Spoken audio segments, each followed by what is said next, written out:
For those of you that love talking about animals, from Sci News, UK paleontologists find huge tooth fossil of Dacosaurus maximus. Dr. Mark Young from the University of Edinburgh and his colleagues have discovered a unique fossilized tooth belonging to Dacosaurus maximus, a prehistoric relative of modern crocodiles that lived in the shallow seas of what is now Europe during the Jurassic period about 150 million years ago. And now, from prehistoric to present, my name is Ethan. Welcome to Creature Guide Live Prehistoric News. Let's dive right back into the prehistoric news of the day. So, this sounds like this is a species of, in quote, sea crocodile or metrorhynchid that used to inhabit the oceans of the late Jurassic as well as the early Cretaceous. So, these were a different branch or different relatives of the crocodilomorphs that we would see on land or in different rivers and lakes. So, Dacosaurus maximus measured up to about 4.5 meters long, or somewhere around 13 to around 14 and a half feet, and belonged to a family of marine animals known as the Thalattosuchians. The unusual shape of the animal's skull and teeth suggests it ate similar prey to modern day killer whales. Yeah, I don't think it was feeding on sea lions and great white sharks. They hadn't evolved yet, but I understand what it means. You know what? I don't. I think I'm pretty sure that this animal was just feeding on different species of ammonites, so the different distant relatives of modern day squids, as well as probably younger species of ichthyosaur in the region. So the marine reptiles that look somewhat similar to dolphins, but not any sea lions. The animal would have used its broad, short jaws to swallow large fish whole and to bite chunks from larger prey. A huge, about 5.5 centimeter long tooth of Dacosaurus maximus was collected from Kimmeridge Clay Formation in Dorset, England. It is the largest known British specimen of the genus Dacosaurus. So the Kimmeridge Clay Formation is a very well-known late Jurassic formation over in England. There's a wide variety of sea reptiles that come from there, as well as a wide variety of different species of ammonites, different species of flying pterosaurs, but this is taking place during the very end of the late Jurassic, which we have many specimens from different marine deposits as well in different parts of England. Now, taking a look at some of the other animals that inhabited the region, before I say that, this is the Dacosaurus. It looks somewhat similar to a mosasaur, you could say, but it's not a close relative, and the mosasaurs haven't evolved yet. These look like a certain relative of the ornithochirids. I don't know who exactly this could be flying in the picture. Does it state? Oh, it's Nothosaurus. So, possibly, um, still relatives of the ornithochirids. Anyway, so here we have a species of plesiosaur called Cryptoclitus, which inhabited the Oxford clay formation somewhere around 165 million years ago during the mid Jurassic. So it would have coexisted with different large species, well, medium sized species of pliosaurs, such as Liopleurodon.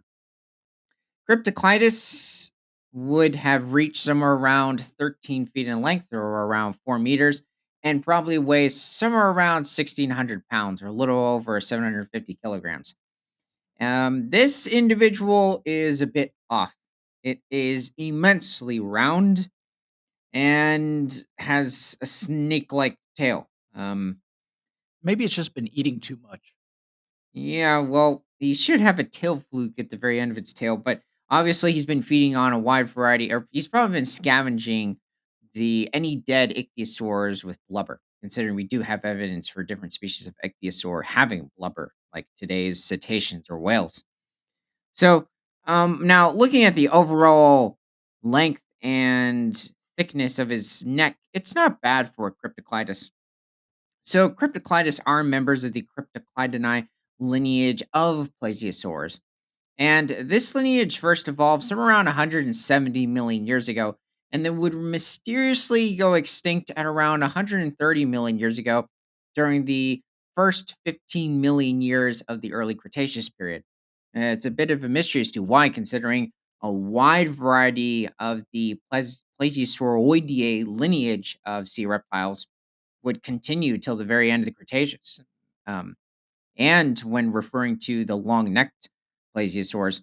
So it is very possible that these animals would have cared for their young, and it does look like they would have given live birth, considering they did not have anything suitable for laying eggs as well as being able to maneuver on land like a sea turtle. They simply would have um, just simply been a sea reptile out of water. Anyway, let's go back to the article. See. So, given its wait, have I read this? No. The circumstances in which the fossil was found were unusual. It was dredged from the sea floor rather than being found on the shore or dug up. Given its size, Dacosaurus had very large teeth. However, it wasn't the top marine predator of its time and would have swum alongside other larger marine reptiles, making the shallow seas of the late Jurassic period exceptionally dangerous. Wait, I've never even heard of this before. What? Where they found one on the sea floor? Uh, let's see. It was dredged from the seafloor. Certain marine deposits have pushed out to the ocean.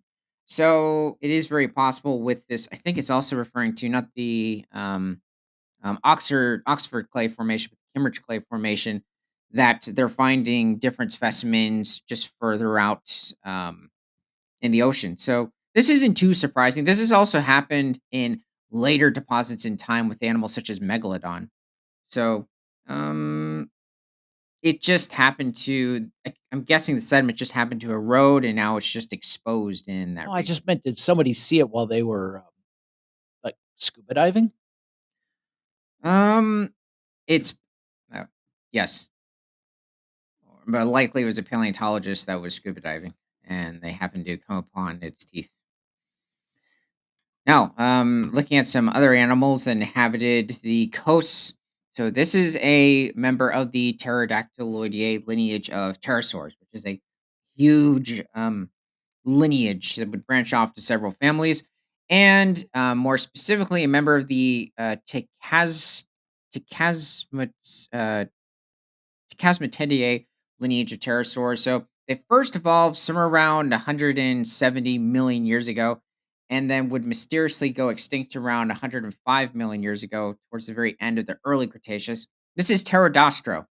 And what's unique about this individual, despite its size, is that looking at the distinct teeth, it looks like it had a feeding behavior very similar to modern day flamingos, meaning that it would have fed on very small species of crustaceans in the region and probably even develop a sort of, well, not develop, feed on like a certain pink um, type of food. It's not hitting me what's specific, but it does look like they were filter feeders, like modern day flamingos.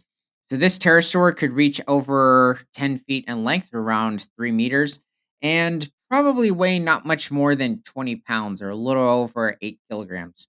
So it was a medium sized pterosaur, considering there are a wide variety of different species of the pterodactyl family that might not have scored more than a few ounces. So, it is very possible that also when looking at how this animal would have lived, that they did care for their young. There might have even been a monogamous pair. Here it's just showing possibly the mother or the father feeding its chicks. And then taking a look at one of the largest fish to exist.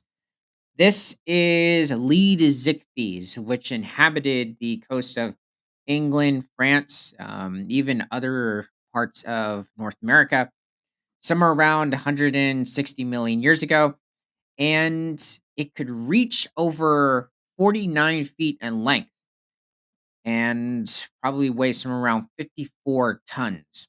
It was probably feeding on plankton within the region, like modern day whales, but it did have to watch out for different species of pliosaurs, such as Liopleurodon in the region, which, despite size and how much smaller Liopleurodon would have been, Liopleurodon was capable of taking out this much larger fish, or at least younger individuals of this species. So, I mean, Liopleurodon could reach over 25 feet in length and probably weigh close to 2 tons. So, um, Leadzichthys might have also occasionally preyed on some of the same fish that Cryptoclitus was feeding on, as this is a bit out of date, but this is supposed to represent a Cryptoclitus. He just doesn't have a tail fluke and should have a bit thicker of a neck. Now, the Leadzichthys, they're interesting because the lineage of fish that they belong to, the Coromorpha, ended up evolving somewhere around 165 million years ago and mysteriously went extinct at the very end of the Mesozoic era around 66 million years ago. It's quite interesting. They went extinct just like the marine reptiles and different species of crocodilomorphs, but other fish would survive. And let's see. So far, we've have found certain specimens of the Leadzichthys inside of the stomach contents of different marine crocodiles in the region, such as the Metriorhynchids. But it looks like those sea crocodiles would have been scavenging and not actively hunting the Leadzichthys because it was originally proposed that the specimen healed and then more analysis was made, and it looks like the bone didn't heal; it was just scavenged. So, let me know what your favorite species of marine reptile is. And from prehistoric to present, my name is Ethan. This is Creature Guide Live Daily News. Remember to like, comment, subscribe if you love talking about animals, and share this show with everyone you know, because nothing is better than all animals all the time.